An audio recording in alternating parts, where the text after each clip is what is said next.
Welcome back to A Faster Me. This video is brought to you by Building Block Construction and Sophisticated and Swanky. This is, for the most part, the last race that we're doing this year. It's the Go Fast and Upland Criterium number 2, the women's 3, 4, 5. And even though it's kind of coming to the end of race season, we've been playing some golf and definitely not working out as consistently as possible. I love the course, definitely want to come out to support.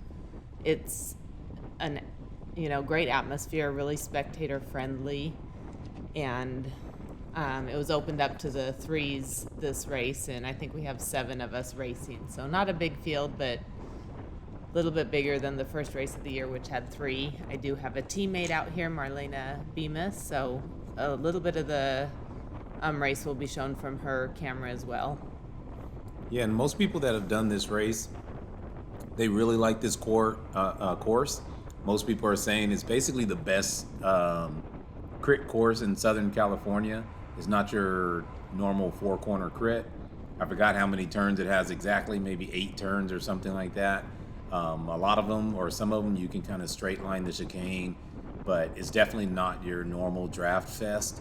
So it takes a little bit more effort, a little bit more preciseness on what line you're taking, things like that.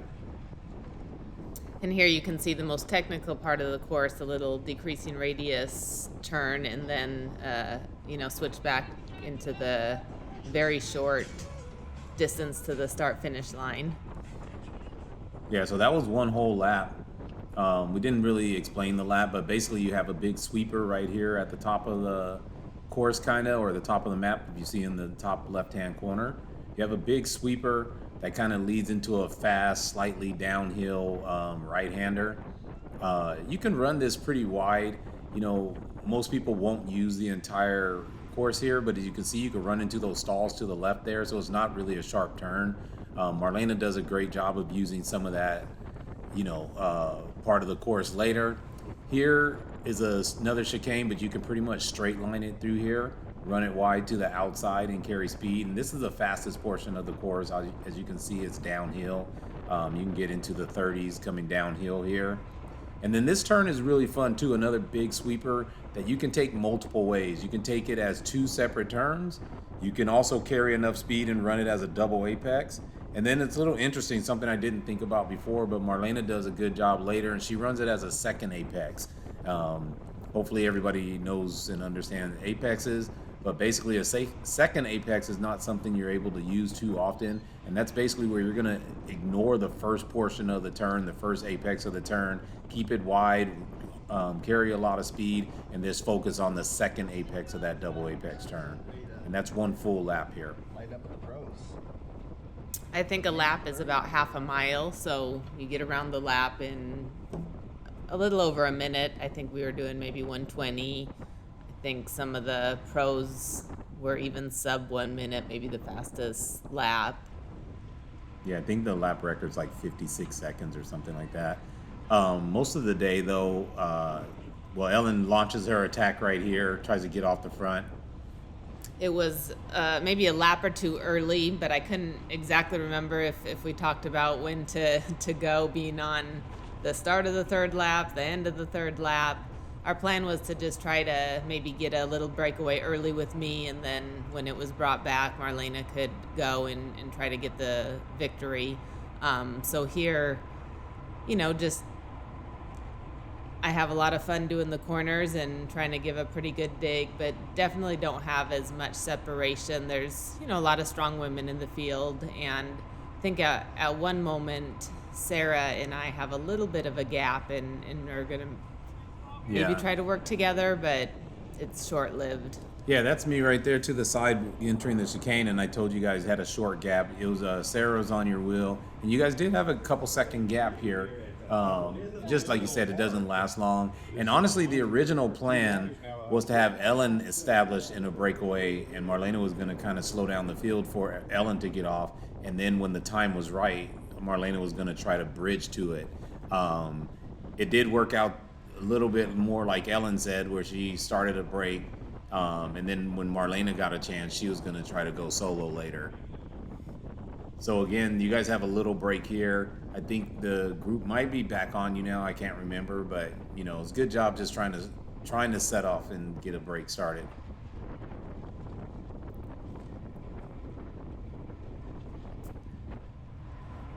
In this, I love this little fast downhill section. Sarah and I were talking like, hey, let's go. I like, you know, you can take pretty much as much speed as you want into that corner. And then here it gets, you know, slightly uphill. It was nice to have Anthony kind of giving instructions in the corner right here, so didn't have to think as much. Yeah, and you do a good job of like taking this turn. I think it's better, and I tell you to kind of shut it down there because people are right on your wheel. So I just said basically shut it down. You don't want to just pull people around. But I think sometimes that corner, I don't know, people try to go into it so hot when really it's better to take a little bit of speed off. So here's that same little, this is from Marlena's perspective here, where Ellen had kind of went to the front and we're shutting it down a little bit. So Marlena kind of moves up. And I can't remember if it's right here or not, but oh yeah. Marlena moves up and tries to slow down the pace just a little bit. And Ellen, we were hoping that Ellen was going to launch another attack shortly.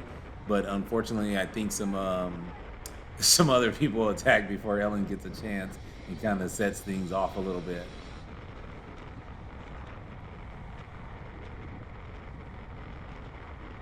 So as you can see, like the speed is like a lot slower here, and they're just trying to slow it down a little bit. It's probably a little bit too casual through here, but you know, Marlena doesn't want to do the work either, at least not any hard work on the front. We do want to keep it a little slow so we can launch, get a little separation once the attack comes. And you know, Ellen was just tried to attack a lap ago, so she's trying to recover right now as Marlena's just kind of setting a little tempo on the front here.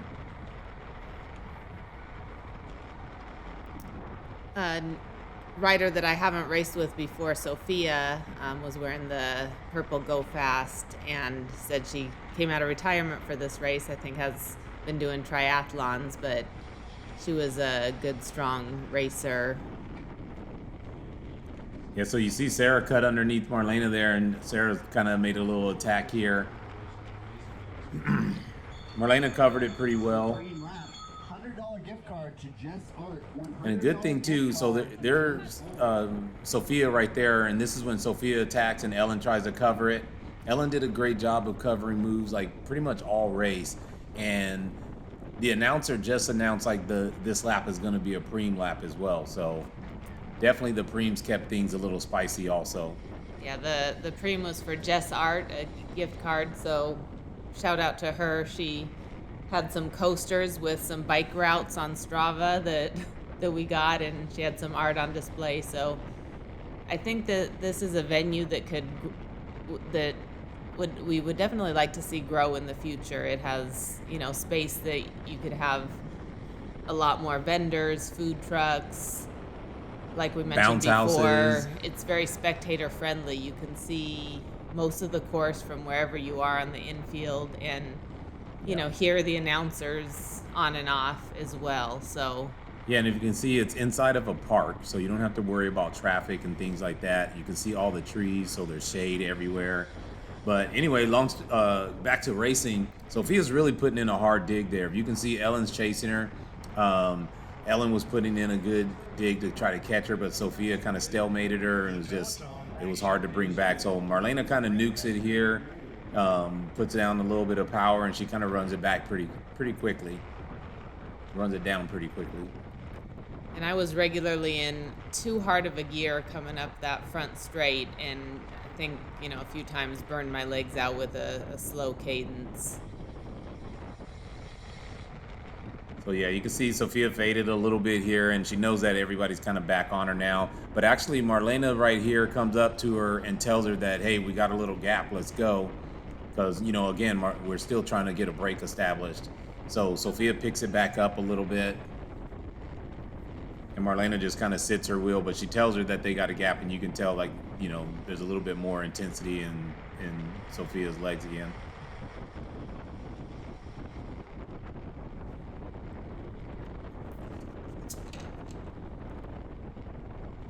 We did have a little bit of an interesting thing at the very end of the races.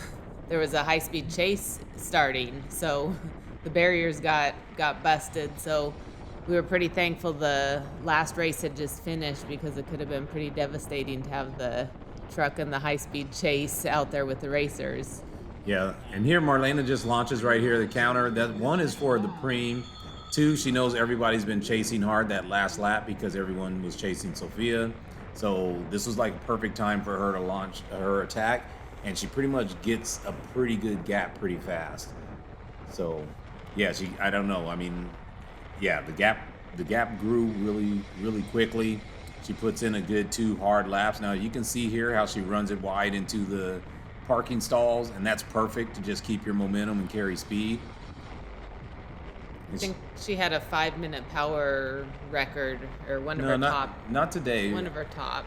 Yeah, I mean, it wasn't one of her tops, and I don't mean to contradict Ellen. It's just I coach Marlena, so I know it's not like her. It's not near her PR or anything for 5 minutes. I think her PR for 5 minutes is just under 300 watts, or just about 300 watts, which she did in the first Go Fast race, in the P123 race back in May. But in this one, you know, she just kept it a little more steady and a little bit more under control. And I think her 5-minute PR was just under 270 for this race, which is not that it's not one of her PRs. It's just not near her 5-minute max. But as you can see, she's definitely putting down the power and got the speed going. And these little 2 laps here, well, two and a half, maybe 3 laps here is what really established her break. And then you'll see that Ellen did a great job of getting back and disrupting the field a little bit to kind of slow it down and prevent people from getting too much momentum on the chase.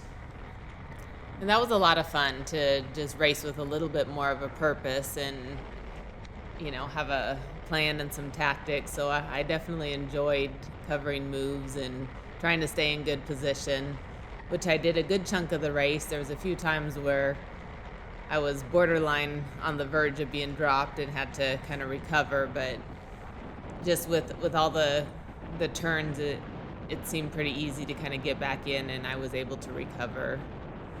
Yeah, but even that, you know, being on the borderline of getting dropped, all of us have been there, and, you know, it's a real mental battle to keep going. And we'll point it out when you get there, but there's a spot where on the video where you can see, like, yeah, you wanted to quit. You let the gap open like really large. It was late in the race, and mentally you turned it back on and did a great job of running them back down. So yeah, while that was going on, this is kind of what Ellen was doing to assist Marlena in letting that breakaway go. You can see like she's back on the back here, but she's going to do a great job of moving up and just trying to slow everyone down from establishing a solid chase. It's so funny to have a small field, because you feel like, hey, I'm in decent position, 5th, 6th wheel. Oh, wait, that's the very back of the whole little peloton. Yeah, and even though it's a small field, it's actually, I mean, all these girls are strong, and not only is it, matter of fact, at least 4 of the girls in this race are race winners. So they've all won like on regular fields as well. But even though it's a small field and you have these strong riders out here, it plays out this way even when the field is big, because it's so one line. Because it's not your normal crit course, it usually gets strung out, and then there's small groups out there racing anyway. So you're never really, 3, 4, 5 wide like you are in a normal crit. So you really can't tell the difference as much when it's a small field or when it's a larger field. And there's a couple videos of this race already out. Jules has her video and Summer has her video out. And here I'm just going to try to close this little gap to, looks like Audrey and Sophia out here. So there was kind of one attack after another, so there wasn't as much organization to try to bring Marlena back. And of course, I'm trying to disrupt any organization that could be in there. So here I love that I'm just third wheel. This is a position that I'm happy to stay in. Yeah, it's kind of funny that you mentioned there's so many attacks, but yeah, that's the plan. That's the reason that you're doing what you're doing. So um, there can't be a cooperative effort to run down Marlena. So you being where you're at is why people attacked more than trying to rotate through just because you're disrupting it. And obviously that was the plan. A lot of people try to go to the front and slow everyone down, but it's easy for people to attack you once you're at the front. If you have multiple teammates, that's a different tactic you can use. But when you're by yourself, it's kind of better to let people use their energy, wear themselves out chasing, and you just make sure that there is no rotation through, so the rest of the ladies can't, come together and run your teammate down.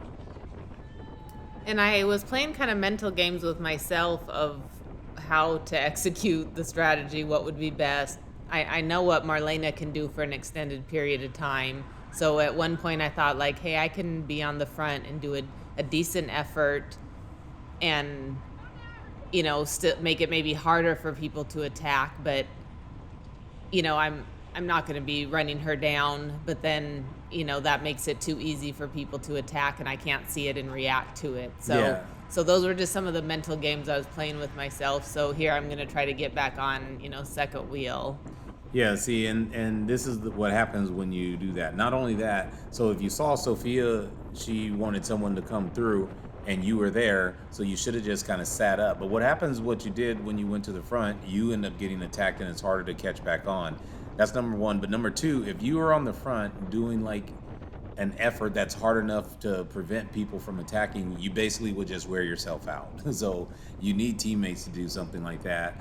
And when you're solo, yeah, you don't want to be putting in the effort. You want them to put in as much effort as possible. And I think trying to get back on Sarah's wheel here, I think that was about the most power that I do for the race. And then at one point, I thought it was Jules in the race, but I think it may have been Sophia that kind of said, hey, that's our teammate up the road, so go by her. Yeah, but here's another good job. Like you've covered now, this is your third attack in a row that you're covering. The first one when Sophia went off, and then of course Sarah that countered a second ago, and now it's Sophia and Jules this time. So yeah, it's a great job. You got a lot of work to do, and I think this is one of your better races. It was one of the most fun races I've had as well, if not the most fun. Had a lot of fun with some tactics in the first Costa Mesa race, and then, this may have been my most enjoyable race because I like the course a lot, and so this may have taken the cake. Yeah, and it's definitely active. This one keeps you active, like you said, because there's not a lot of drafting. Obviously, you still can draft on the course, but it's not 2 and 3 wide drafting. It's just single line. So it definitely keeps you active, got to pay attention, and you're kind of engaged the entire race. Yeah, it was a 40-minute race, which is longer than most of the Cat 4-5 races that we do. So kind of hearing that, it's like, dang, don't really feel like I had the fitness for that, but because it is so active and always doing something, I felt like the race actually went pretty quick. Yeah, you guys it's a hard race. It's a hard race. So, every race was pretty much breakaways. You can tell all the ladies are going hard, taking turns, trying to either break away or bring back Marlena. And Marlena has a pretty good gap now. So we're not going to show much of her because there's nothing to show other than the beautiful view of the racetrack. And Marlena did a great job. Like, she was really nailing the corners. She really just had a really good rhythm and line around the course and was just, running off fast lap after fast lap. And that's a lot of suffering to be out on a kind of time trial, pushing, your own limits. That's kind of what I did the first crit, and it is a lot of suffering. Yeah, and it's a little confusing too because you can hear the announcers so well on this layout. I'm giving Marlena's instructions here at the chicane, and then when she goes by the announcer's booth, they're saying, "Oh, these ladies are trying to run down Marlena." So even though I'm telling her she has a good, comfortable gap, then the announcer says something, and then Marlena thinks like, oh, they're catching me, you know? So off and on, she was putting in a lot more effort than she needed to. Well, and the announcers would sometimes announce attacks that were happening, so you could kind of, if you were in front, you could maybe be ready to react to something. So it definitely is a dynamic that if you're able to pay attention to, it can be helpful, or maybe damaging if you're the one trying to make the moves. Yeah, so I think this is when Sophia was saying, hey, we got to go around her, her teammates up the road.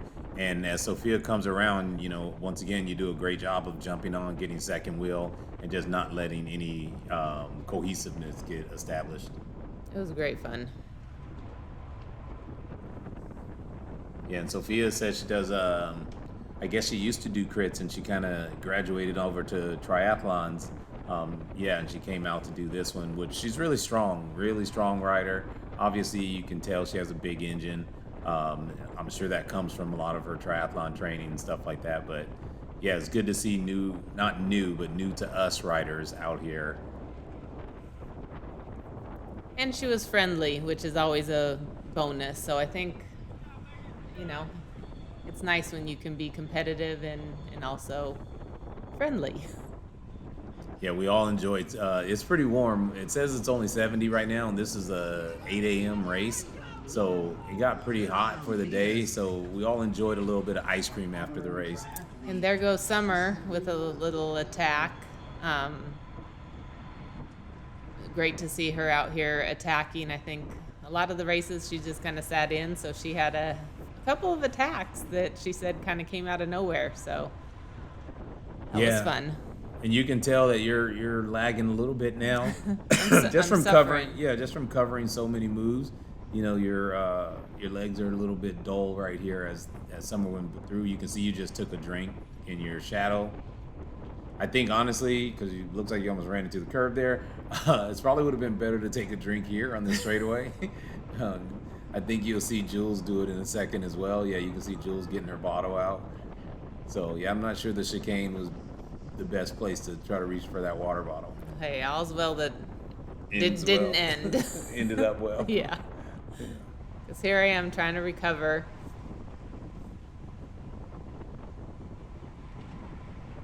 Yeah, but like I said, it's a great job.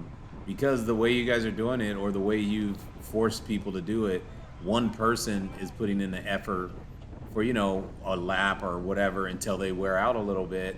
And then by the time they rotate, if you're there, it just kind of wears everyone out a little bit instead of them taking shorter pulls.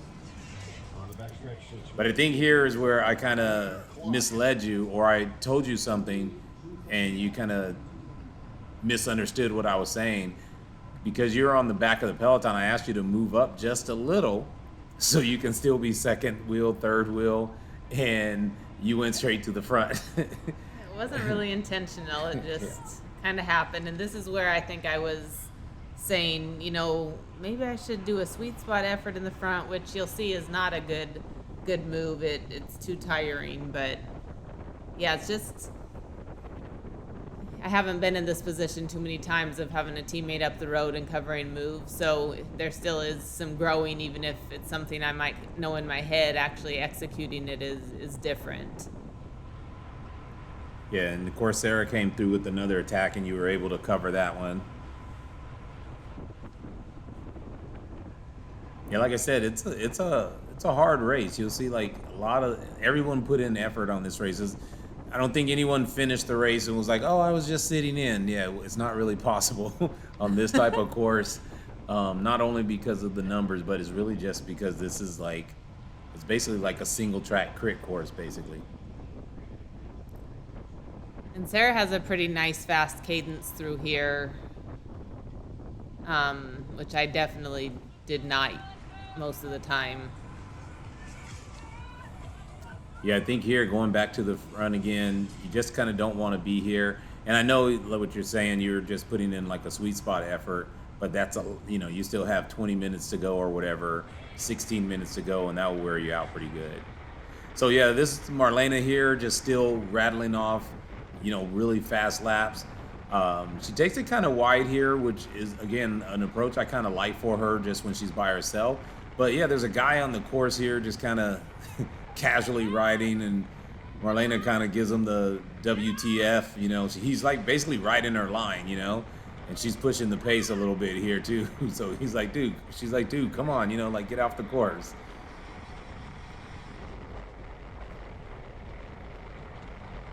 Yeah, that would not be a fun encounter for either party. Yeah, and this is the section here where that high-speed chase came through, going the opposite direction of what they're going. Somehow the guy came through right where the chicane is. He just ran straight through the barriers. He's in a big white truck and had about 4 police cars chasing him. But luckily, it was right after the pro men's race ended, and everybody kind of was noodling around by the time they got there when the car came through. But yeah, you can see Marlena's lines are nice and smooth. She's not putting in a lot of pace now, but yeah, she's just killing it lap after lap. Just got a good rhythm going. Yeah, that chicane, that's where most of the crashes happen, and people clipping their pedals. So I never pushed it through that chicane. I always kind of soft pedaled. Yeah, and it's no need to. You hear a lot of people saying keep pedaling through it, and you hear a lot of pedal strikes. Every crash was there. There wasn't that many crashes. I think 3 on the day or 4, mainly in only a couple races. But every crash was there, and typically due to either a pedal strike or rear wheel kind of sliding out. So I think here's where Sophie and Audrey attacked. They both came right and left. Yes, and just a little hesitation of not knowing kind of which side and where to go. I'm a little slow to react, and well, yeah, and both of them are really strong, and you, like you said, you've been doing a lot of work to begin with. So yeah, once you're on the front, you can't really see when they're getting their momentum up and they get a jump on you here. You do a great job of trying to chase it, but obviously the legs are getting tired, and you know they got a gap on you, and it kind of stalemates for a little bit. So definitely it's hard to catch. You try to put in the dig here, but and my cadence is super slow, so I think this just burns my legs out with, you know, that many watts with the cadence in the 70s. Yeah, definitely too heavy of a gear here. There's no acceleration when you're in that big of a gear or that slow of a cadence. Should always be trying to shift up, not shift down. Start in a faster gear, shift up as needed. But when you start in that hard gear, and it's kind of like you're running in mud, and you're cranking on the handlebars and the crank so hard, it just wears you out really fast. And I'm gonna chase here for, I think, a good full lap. And then you tell me like, hey, recover, shut it down, something. Yeah, and honestly, I probably wouldn't have chased at all. I mean, they got to jump on you. If I couldn't accelerate and get on them like immediately, I'd sit up, because you got 3 other girls behind you, and you know they don't want to come in last. So you have a teammate up the road, so I would definitely try to make them do all the work as possible, as much work as possible. And if they don't want to chase, it's the same situation, other than you'd be fresher. So yeah, when you came through, I told you just recover. Obviously, you missed that attack. It's gone now. So if these ladies want to run it down, then that's great, and you'll be back in the mix. If not, now you have this smaller group to worry about. And I think if the 4 of us would have coordinated, we could have probably brought the 2 of them back, but we weren't so coordinated, and I was second guessing then the strategy with, you know, an added breakaway. Well, and you don't really want to coordinate. You don't want to coordinate with them and bring it back, because at this point there's still a lot of time left in the race, and you don't know for sure if Marlene is going to make it or not, or so you don't want to really get the group. Oh, I knew she was making it. I knew she was making it too, but yeah, you just never know until it's over, you know? You never know how people's pacing is and how someone fades or anything that happens. If someone gets a flat, just whatever it is, you don't want to really coordinate with this group. Just to bring those 2 back.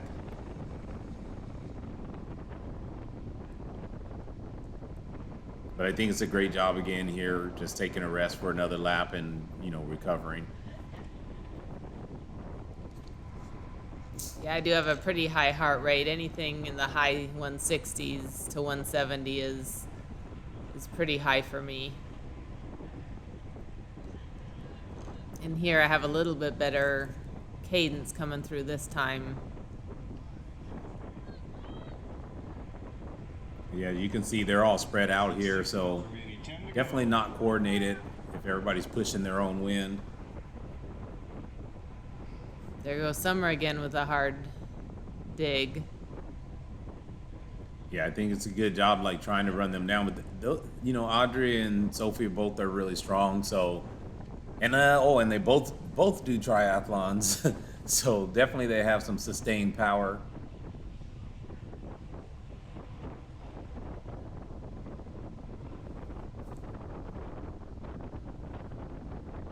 So yeah, Summer goes through her rotation. Jules pulls through. And there you are, back on second wheel again. So I think it's a great job recovering and then trying to just get back into position. There's what, about 9-10 laps left? Yeah. Maybe 8 at this point. I'm not exactly sure. I think it might be a little bit more. I think when you attack to try to bridge to the women up front, I think there's 7 laps to go at that point, or 6 to go at that point.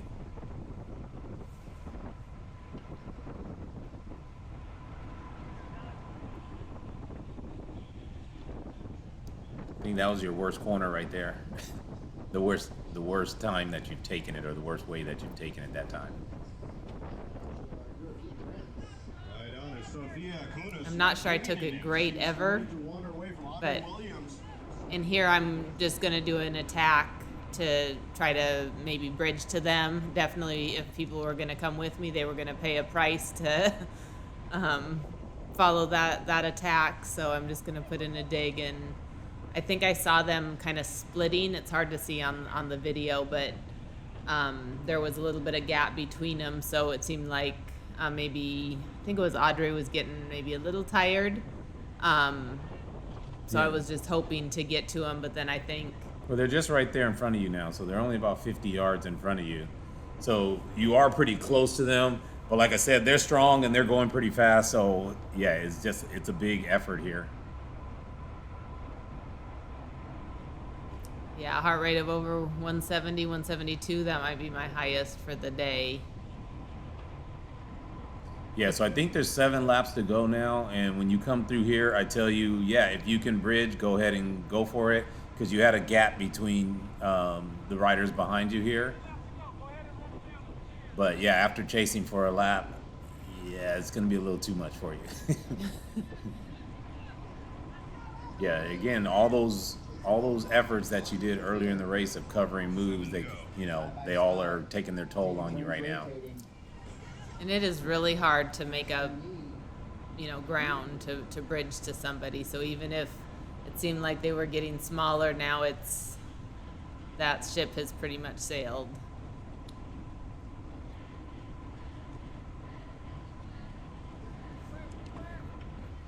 Yeah, especially because like you said, you accelerated pretty hard, and then you're kind of doing a threshold effort when really bridging is going to be a VO2 type effort. It's definitely, it may even just be a sprint. The best case scenario, it would be a sprint if that gap is small enough. But you started off with a pretty good gap to close to begin with, so that's definitely a really hard effort.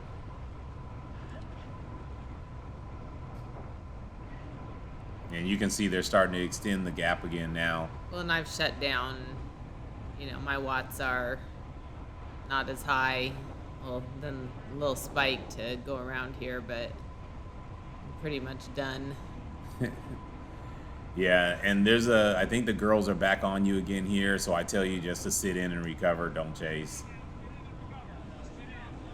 And it's not that I'm saying don't chase, it's really just, hey, don't burn yourself out pulling these girls around. Just go ahead now and try to beat the group that you're in.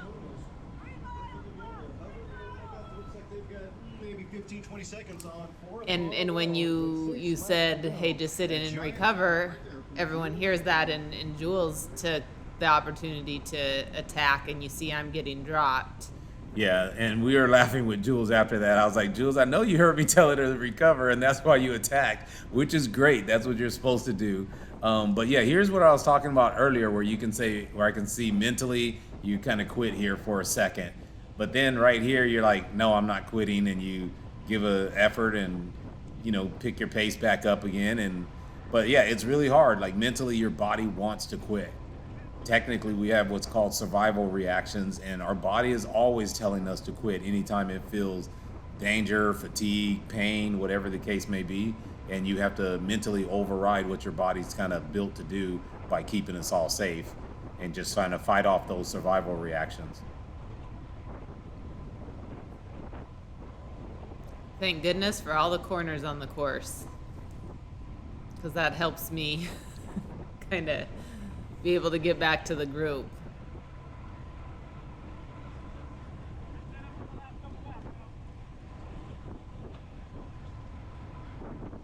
Yeah, you know what? All those attacks earlier, you can tell that they're fatigued as well. No one's really fresh right now. You have 40 minutes of racing on a single track course with a breakaway, 2 breakaways, and a lot of attacks. Yeah, it was definitely a fun race. Yeah, and the shade is definitely appreciated also. So yeah, this is the Go Fast Upland Crit, or Go Fast in Upland Crit, and this is the second time they did it. They did one in May on Mother's Day, I think it was May, and then this one here. So hopefully next year they'll keep it going, and with a better date, I think we'll get a good turnout, and maybe some of our clubs we can pitch in and do some things kind of off the race course as well, and just have a little family atmosphere here at the park. This is at Memorial Park in Upland.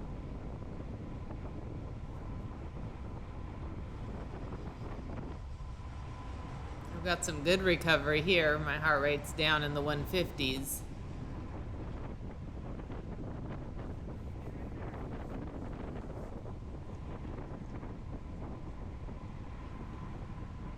Yeah, so I think we're down to only a few laps to go. I think we're going to be going into 3 laps to go here.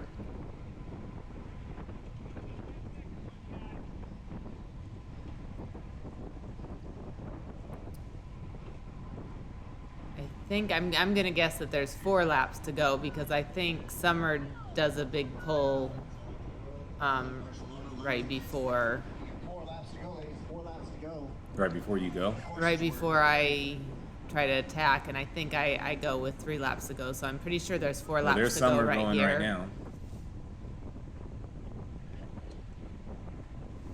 Yeah, that's a hard dig. She's a pretty small rider, so for me to be doing this many watts trying to hang on to the back, that's a really good effort by her.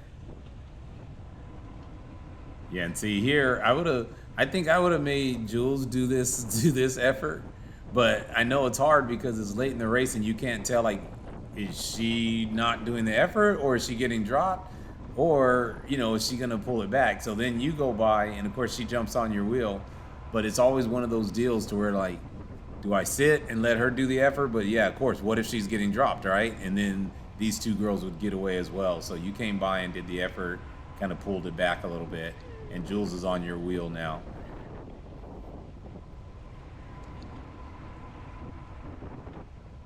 And I knew that I wanted to go early because I did not have confidence of trying to pass in this section right here, and the sprint to the end is too short. So I knew I wanted to go early, to try to have the best chance at getting 4th place. And just now that you mention that, I would have backed off if I were you there. I know Jules knew you were to her inside, but since you were kind of half wheeling her, the proper line would be for her to cut across and hit an apex there. But yeah, I would have backed off just so you don't end up getting a situation where you get your wheel chopped. And here's your dig here.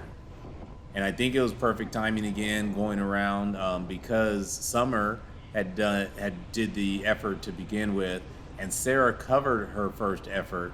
So with them 2 right there, and Jules was sitting 3rd wheel, I think it was a perfect time for you to attack, because Jules would have had to get by both of them in order to get onto your wheel. So you were able to establish a pretty good gap here. I think your gap was over 3 seconds, like just that quick. And I was just hoping to hold on. Yeah, because this is 3 laps to go, and when you come by, I told you that you have a good gap, like, you know, to just keep going. And I'm not gonna lie, when I was on the sideline, I was like, "Ooh, you may have went too early." You know, 3 laps to go with all the efforts that you guys did in the race, and there's 3 girls chasing. I thought that you may have just went 1 lap too early. And I wasn't really intending to go, but just because of the circumstances with the attack and it had slowed, just the opportunity presented itself, and so I just went because it wasn't really my intention to go at that time.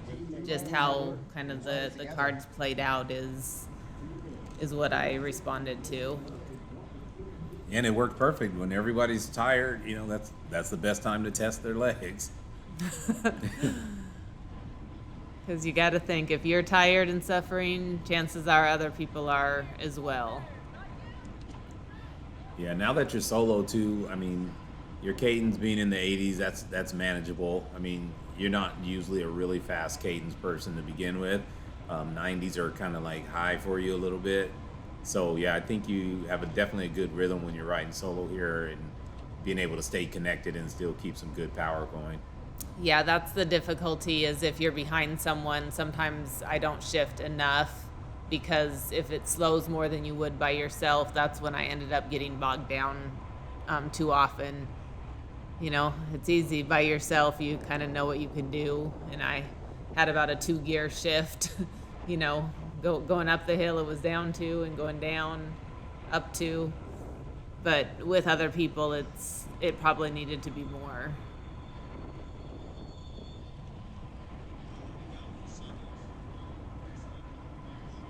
Yeah, and I don't know, like I think you just did a great job of just establishing this and then just digging it out. Like, you're right on the limit here with your like heart rate.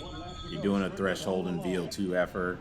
I know to some people these efforts may not seem hard, but you know, having an FTP of around 215 right now, and you're doing, you know, multiple efforts in the 220s and 240s, 250, 260. Yeah, those are hard efforts. They're not easy, especially after 40 minutes of racing. And of course, you're trying to keep 4 people off of you right now. So I would guarantee my FTP is not that high right now, with having skipped so many workouts. I think in the last 3 weeks I missed 10 of my workouts, which is unlike me. yeah. Just kind of off season. Some of them were weight workouts or upper body workouts, maybe not quite as important, but we definitely have missed some bike rides as well. So, you know, my legs might have felt a little bit fresh from not doing as much, but my lungs not so much. Yeah, so I don't know if this is the very last lap here or if there's still one to go. I think this may be the last lap. We'll see at the end. But yeah, you're carrying pretty good speed. Here, you know, obviously the laps are slower now than what they were earlier. And I think this is the last lap for you. We'll see if you give a little sprint here. Yep, last lap. So you were able to hold them off and come in 4th place. And for the most part, that's the end of the video. So thank you guys for watching. And yeah, we'll get some more group rides out pretty soon, and a couple more races that we missed from earlier in the year. See you next time.